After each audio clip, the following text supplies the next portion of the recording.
Shelby Oaks, directed by Chris Stuckmann, is a new horror film from Neon and just released this past Friday.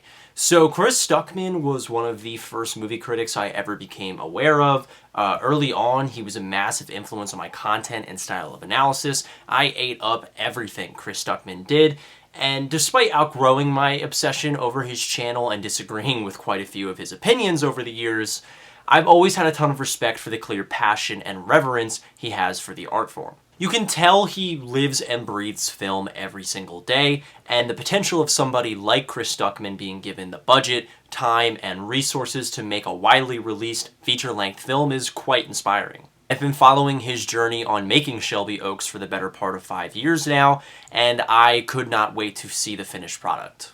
I didn't know if I was going to love this film or not, just because, again, I have disagreed with his film opinions quite often, especially as I grow older, so the potential of him making a horror movie, which is something I'm very picky and specific about, I don't know, I was a little bit worried. However, Shelby Oaks mostly delivered with what I was expecting from it and shows a lot of potential and growth from Chris Stuckmann and has really got me excited for what he can do in the future. There is an incredibly rich atmosphere and tone that is established immediately. I think that you can almost feel the movie breathing on you. It feels very sweaty and very invasive in places, and I really adored how he was able to accomplish that.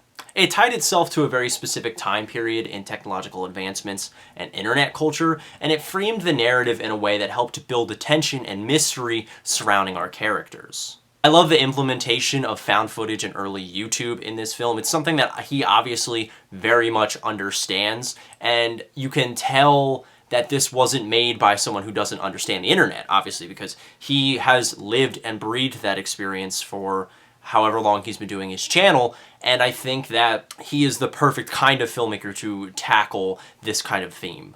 And Chris is already starting to carve out a very distinct visual language with this film, creating a desolate and rotting environment for the horror of his narrative to inhabit. I think his ability to pull from several different influences and not be overly derivative is quite the feat. I think that especially when you are watching a film made by a very prominent film critic, you automatically are looking for other movies and other callbacks and winks and nods. And while that is in here and you can definitely tell where he's taking inspiration from, it never feels like he's just copying what somebody else is doing. It feels like he's taking it and turning it into something very much his own. I did really like Camille Sullivan and Sarah Dern in the lead performances. I think most of the cast was pretty unremarkable, outside of a cameo from Keith David, which was fantastic. But Camille Sullivan, who plays the lead, and then Sarah Dern, who plays Riley, who goes missing, I think both really gave solid performances here. I will admit, though, Shelby Oaks, for as much as I admire it, and for as much as I would go see it again and want to support it, and want to see Chris Stuckmann make more films, it is a first feature-length movie, and I'm going to be a little harsh here, but it was incredibly uneven. There were areas of this script that definitely needed some more focus. What was a riveting pace in the first 2 acts became incredibly sloppy. By the climax of the film, I felt details of the narrative were left unresolved, making for somewhat of a anticlimactic ending sequence. I think they were just tapping into the true horror of this narrative, and it ended right after, which I guess maybe for budgetary reasons or keeping the runtime down, I understand to a degree, but I do think it kind of kneecapped the momentum of the film, and it could have done with some more revisions. I felt the edit was also far too stiff, not giving certain scenes the opportunity to really sit with what was taking place. I think it was incredibly choppy and tried to move the movie forward, and it all felt a little rushed.